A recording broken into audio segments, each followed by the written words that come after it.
Bonjour à tous et bienvenue dans cette nouvelle vidéo consacrée au premier chapitre d'éducation morale et civique en CAP, être citoyen.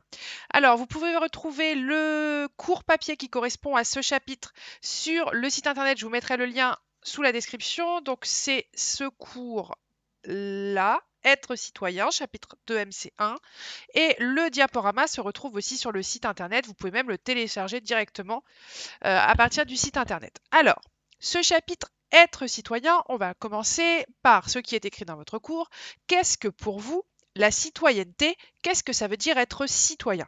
Alors, souvent quand on fait ce cours en vrai, en live dans la classe, les élèves me disent être citoyen, c'est avoir des droits, c'est avoir des devoirs, c'est avoir le droit de voter, etc. La question que je pose souvent, c'est quelle est la différence entre être un sujet, quand il y a 400 ans vous étiez sujet du royaume de France, et être un citoyen aujourd'hui? Eh bien, la première différence, c'est le pouvoir politique que vous avez en tant que citoyen. Un citoyen, il a un rôle politique que n'avait pas le sujet. Il a le droit d'exprimer son avis politique, de penser la politique et même parfois le droit de voter. Donc tout ça, vous pouvez le noter dans qu'est-ce que pour vous la citoyenneté. Vous mettez vous personnellement ce que c'est que pour vous les droits, les devoirs, avoir le droit de voter, avoir un pouvoir politique, ce que vous voulez, ce que vous pensez au début du chapitre. Alors, la première fois qu'on a utilisé le mot citoyen en France, ça a été au moment de la Révolution française, dans le sens actuel du mot, en 1789.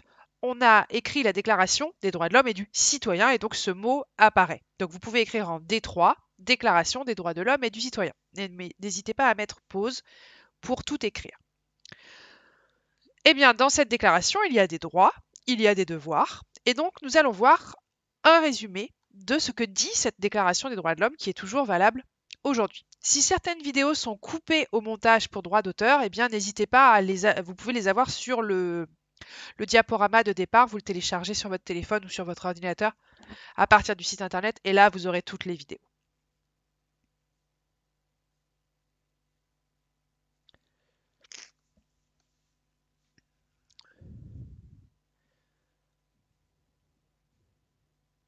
Les représentants du peuple français, constitués en Assemblée nationale, considérant que l'ignorance, l'oubli ou le mépris des droits de l'homme sont les seules causes des malheurs publics et de la corruption des gouvernements, ont résolu d'exposer dans une déclaration solennelle les droits naturels, inaliénables et sacrés de l'homme. Je vous demande de vous lever, messieurs.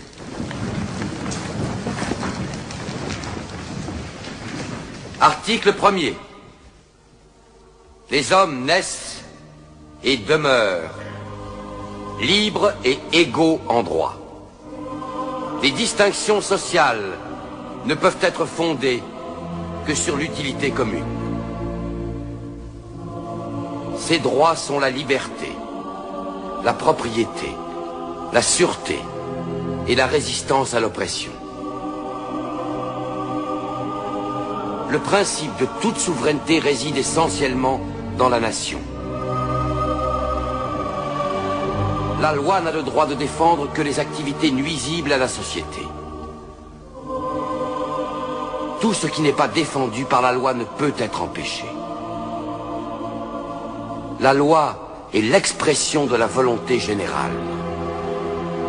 Tous les citoyens étant égaux à ses yeux, sont également admissibles à toute dignité, place et emploi public. Nul homme ne peut être accusé, arrêté, ni détenu que dans les cas déterminés par la loi. Tout homme est présumé innocent jusqu'à ce qu'il ait été déclaré coupable. Nul ne doit être inquiété pour ses opinions, même religieuses. La libre communication des pensées et des opinions est un des droits les plus précieux de l'homme. Tout citoyen peut donc parler, écrire, imprimer librement, sauf à répondre de l'abus de cette liberté dans les cas déterminés par la loi. La garantie des droits de l'homme et du citoyen nécessite une force publique. Cette force est donc constituée pour l'avantage de tous. La propriété étant un droit inviolable et sacré, nul ne peut en être privé, si ce n'est lorsque la nécessité publique, légalement constatée, l'exige évidemment. Alors, cette déclaration des droits de l'homme et du citoyen, elle dit plusieurs choses. Elle dit que vous avez le droit de vous exprimer, la liberté d'expression, le droit de publier, c'est à ce moment-là qu'on a la liberté de la presse, que vous avez la liberté de religion, que vous avez la présomption d'innocence, ça c'est vraiment nouveau à l'époque, et aussi le fait de dire que tout ce qui n'est pas nuisible à la société ne peut être empêché. On ne peut vous emprisonner que si vous avez enfreint la loi. Ça vous paraît extrêmement logique, ça, aujourd'hui, mais c'était pas le cas sous l'Ancien Régime. Sous l'Ancien Régime, si le roi il aimait pas votre perruque, il pouvait vous faire enfermer pour 20 ans. On venait vous chercher en pleine nuit avec une lettre du roi qu'on appelait une lettre de cachet. Et vous alliez en prison, vous saviez même pas pourquoi, d'accord? Donc c'est vraiment nouveau, cette déclaration des droits de l'homme. Donc voilà un petit peu tout ce qu'il y a. Et puis vous le reverrez de toute façon en deuxième année, puisqu'on fera le chapitre sur la Révolution française et on travaillera, il y a un atelier complet sur la déclaration des droits de l'homme et du citoyen. Alors, nous allons commencer la première partie, les droits des citoyens. Alors, un des premiers droits souvent dont vous me parlez, c'est le droit de vote. C'est-à-dire qu'aujourd'hui, les citoyens français ont le droit d'élire leurs représentants. Alors, c'est qui les représentants? Eh bien, ce sont les hommes et les femmes politiques. C'est ce que vous pouvez écrire dans votre cours à côté de représentants, les hommes et femmes politiques. Alors, on va voir comment ça fonctionne. Le vote, parce qu'un jour, vous allez être amené à aller dans un bureau de vote et il faut que vous compreniez comment ça fonctionne. C'est pas inné de savoir voter.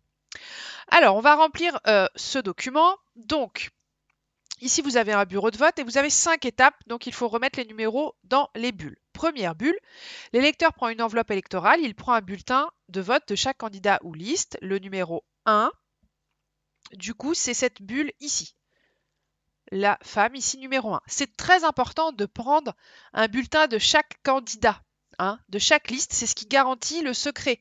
On ne sait pas pour qui vous allez voter. Vous devez prendre toutes les listes, même s'il y en a 35, d'accord?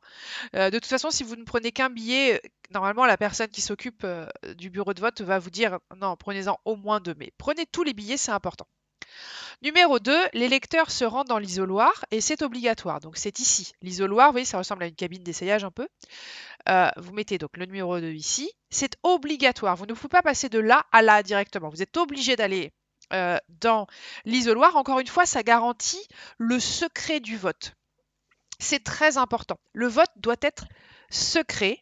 Vous êtes tout seul dans l'isoloir, il n'y a aucune influence. C'est vous tout seul qui mettez le papier que vous voulez dans l'enveloppe et les autres papiers, vous les mettez dans la poubelle. Ou vous les gardez sur vous, comme vous voulez. C'est très important le secret du vote, ça évite qu'il y ait des représailles, ça évite qu'on sache pour qui vous avez voté, qu'on vous influence, qu'on vous fasse peur, etc. etc. Ensuite, si vous voulez dire pour qui vous avez voté, vous pouvez. Mais personne ne peut vous obliger à dire pour qui vous avez voté, même entre mari et femme, même entre frères et sœurs, entre ce que vous voulez. Si vous ne voulez pas le dire, personne ne peut vous obliger à le dire.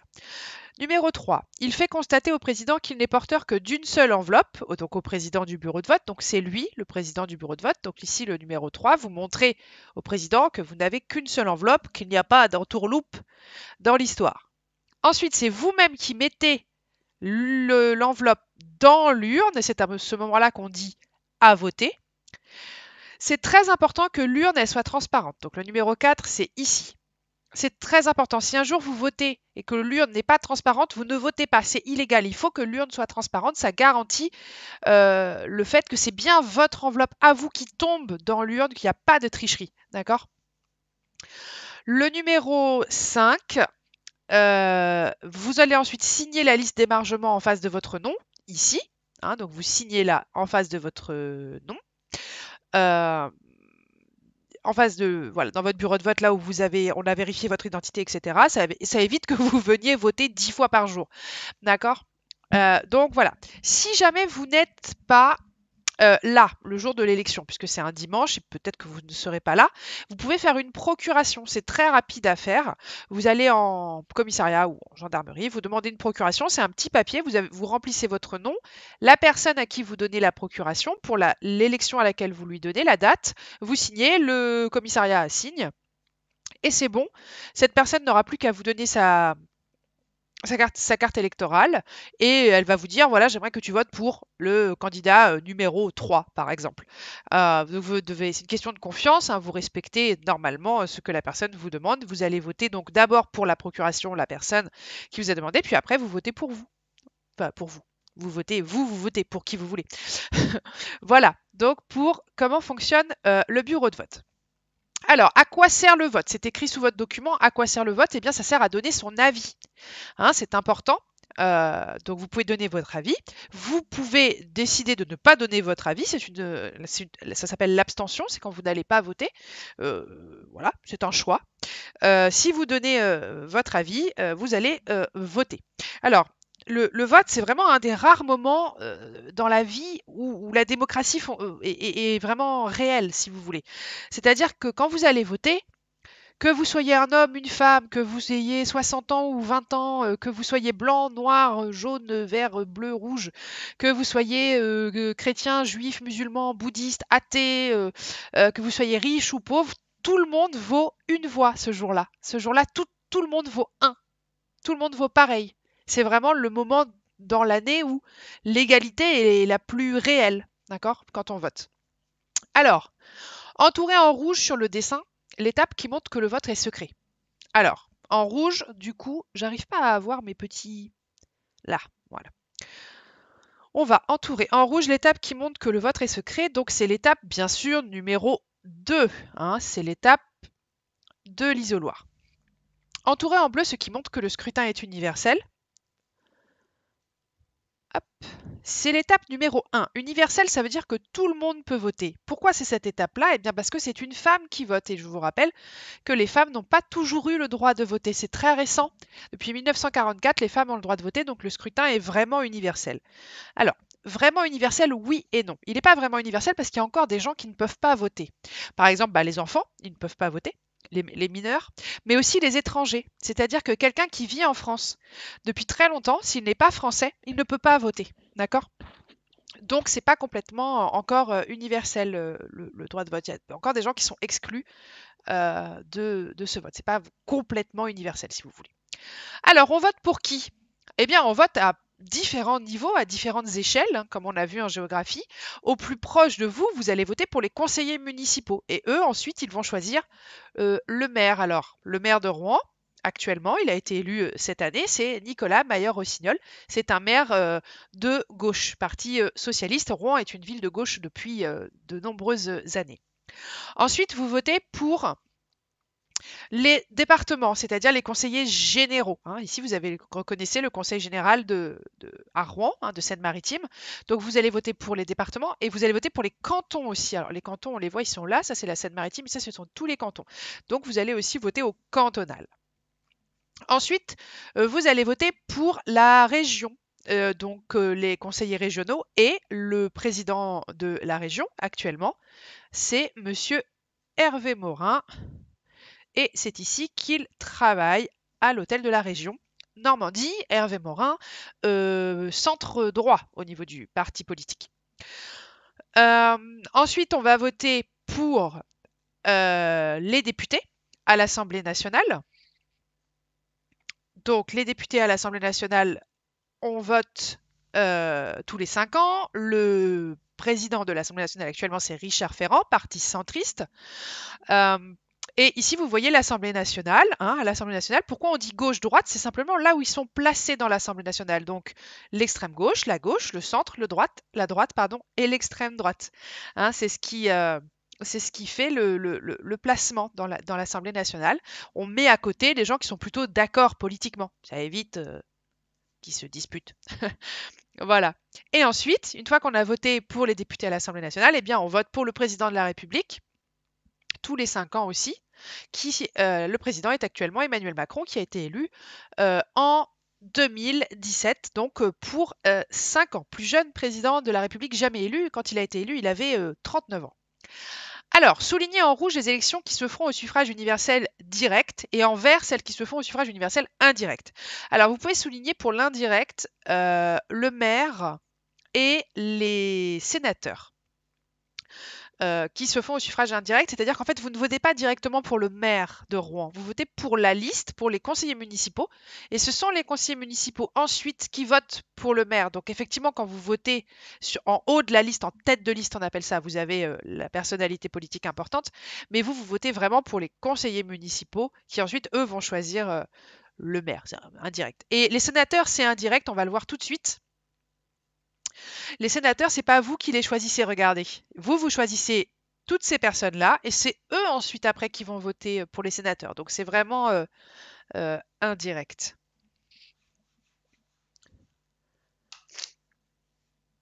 Alors, sur ce schéma de la Ve République, on va regarder un petit peu comment ça fonctionne. Vous avez tout d'abord en haut, président de la République et gouvernement, les personnes qui ont le pouvoir exécutif. D'accord ? Le pouvoir exécutif, c'est le pouvoir de faire exécuter les lois, de les faire appliquer. C'est pas eux qui votent les lois. Ils peuvent proposer. Mais ceux qui font les lois, ceux qui ont le pouvoir législatif, ce sont eux qu'on appelle les parlementaires, l'Assemblée nationale plus le Sénat. Il faut que les deux soient d'accord pour que la loi passe. D'accord ? Donc eux, ils ont le pouvoir législatif. Et du coup, c'est les plus importants, c'est eux qui font les lois. Hein. C'est très très important, les députés et les sénateurs. Et puis, il y a un pouvoir de contrôle qu'on appelle le Conseil constitutionnel, et eux, ils vérifient. Ils vérifient que les lois qui passent, qui sont votées, elles sont conformes à la Constitution française et aux valeurs de la République. Donc, c'est quoi la Constitution? C'est ce que vous avez sous les yeux. En gros, une Constitution, c'est qui fait quoi? Qui a quel pouvoir? On définit qui a quel pouvoir. Et quand on change complètement de Constitution, on change de République. Donc, si un jour on change complètement tout ça, eh bien, on passera en 6e République. Alors, on peut faire des petits changements à l'intérieur. Par exemple, ici, on avait changé, on était passé de 5 ans à 7 ans. C'était un petit changement, c'était pas révolutionnaire. Alors, pourquoi on est passé de 7 ans à 5 ans? Alors, souvent, les élèves en cours, ils me disent parce que c'était trop long. Non, c'est pas le fait que c'était trop long. C'est juste que ce système-là, ça a provoqué des cohabitations. Alors ça, normalement, en cours, je le fais avec des élèves qui jouent vraiment le rôle du président, du Premier ministre. Là, je vais essayer de vous l'expliquer sans ça. En fait, vous avez un président de la République. On va dire c'est lui. C'est le président. Le président de la République, il est élu pour 7 ans. Imaginons, il est de gauche. Il est de gauche, il est élu pour 7 ans. Et on a fait voter l'Assemblée nationale en même temps. Et l'Assemblée nationale gagne, on va dire, la majorité des députés sont de gauche.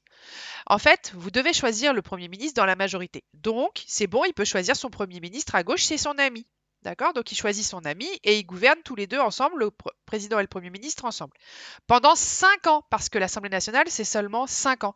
Donc, au bout de 5 ans, le Premier ministre, il a bien travaillé, il part à la retraite. Bzzz, OK? Et là, on refait une élection pour l'Assemblée nationale. Et, imaginons que c'est la droite qui gagne. C'est la droite qui gagne, donc le président de la République va devoir choisir son Premier ministre à droite. Donc, il va devoir choisir quelqu'un qui est son pire ennemi. Ils vont devoir travailler ensemble alors qu'ils ne s'entendent pas du tout. Ils n'ont pas du tout les mêmes idées. C'est ce qu'on appelle la cohabitation. C'est très compliqué et ça a eu lieu 3 fois en France. Et c'est pour ça qu'en 2002, le président Jacques Chirac a décidé de changer ça, parce que Jacques Chirac, il l'avait vécu 2 fois la cohabitation, une fois en tant que président et une fois en tant que Premier ministre. Donc il a décidé de changer. Donc maintenant, on vote pour le président au mois de mai, pardon. On vote pour l'Assemblée nationale au mois de juin. Et on estime que les Français, ils font pas trop des blagues, qu'ils vont pas changer d'avis entre deux et que du coup, ça va être la même chose pendant 5 ans. Et on va pouvoir gouverner ensemble le Premier ministre et le président de la République. Alors, il existe quand même des pouvoirs forts, c'est-à-dire que l'Assemblée nationale, par exemple, elle a ce qu'on appelle la motion de censure, c'est-à-dire qu'elle peut déposer une motion de censure et dans ce cas-là, ça ferait sauter le gouvernement. Et on serait obligé de changer tous le Premier ministre et les ministres, d'accord? Pour l'instant, ça n'est jamais arrivé. Parfois, l'Assemblée nationale fait des petites menaces. Attention, on va faire motion de censure. Mais pour l'instant, ça n'est pas arrivé. Et le président, il a aussi un pouvoir sur l'Assemblée. Vous voyez ici, il a le droit de dissolution. Ça veut dire qu'il peut dissoudre l'Assemblée nationale, la tuer, si vous voulez. Non, pas la tuer. la faire exploser, voilà, l'Assemblée nationale ne fonctionnerait plus et on referait des élections pour réélire les députés. Alors attention, si vous faites ça, il faut être sûr que ce soit votre parti qui va gagner la majorité, parce que sinon vous allez devoir avoir un Premier ministre qui n'est pas votre copain. Compliqué pour travailler. Donc c'est pour ça qu'aujourd'hui, les présidents ne font plus trop de dissolution. Il faut vraiment être sûr de son coup pour faire une dissolution. Jacques Chirac avait fait ça dans les années 90 et ça ne lui avait pas très bien réussi, puisqu'il avait dû subir la cohabitation. Donc voilà un petit peu comment fonctionne ce système. On va noter donc les définitions. Donc pouvoir exécutif, pouvoir législatif, vous mettez pause et vous notez donc les définitions. Et puis ensuite, donc je vous parle du Conseil constitutionnel. Donc le Conseil constitutionnel, on a vu, c'est 9 membres qui vérifient que les lois sont bien OK, qu'elles sont conformes à la Constitution. Et en plus de ces 9 membres, eh bien, il y a les anciens présidents de la République qui peuvent aller au Conseil constitutionnel. Donc ici, on a une photo avec le président du Conseil constitutionnel, M. Debré, et les 3 anciens présidents de la République qui ont siégé en même temps au Conseil constitutionnel, Valéry Giscard d'Estaing, donc vous pouvez noter sur votre cours, petite flèche en dessous, Valéry Giscard d'Estaing. Ici, vous faites une flèche Jacques Chirac et vous faites une flèche Nicolas Sarkozy. Alors François Hollande, lui, il avait décidé déjà en 2017 qu'il ne siégerait pas au Conseil constitutionnel. Il avait dit qu'il ne voulait pas le faire. Le seul qui l'a vraiment fait, c'est Valéry Giscard d'Estaing. Il a travaillé au Conseil constitutionnel pendant vraiment très longtemps. Il aimait ça, voilà, c'est son métier, hein. Donc il venait au Conseil constitutionnel et puis il étudiait les lois et vérifiait que c'était conforme à la Constitution. Jacques Chirac l'a fait un tout petit peu, Nicolas Sarkozy l'a fait très peu. Voilà, c'est pas une obligation, c'est un droit que vous avez quand vous êtes un ancien président. Et je crois que Emmanuel Macron a fait changer de toute façon ce système. Voilà, donc la première partie du cours, elle s'arrête ici. À partir de là, du coup, on fait le caout quand on est en cours. Donc ça s'arrête ici. Je vous dis donc ciao, bonne révision, bon travail à distance si vous regardez ce cours à distance. Et je vous donne rendez-vous pour la deuxième partie de ce cours d'éducation morale et civique. Ciao!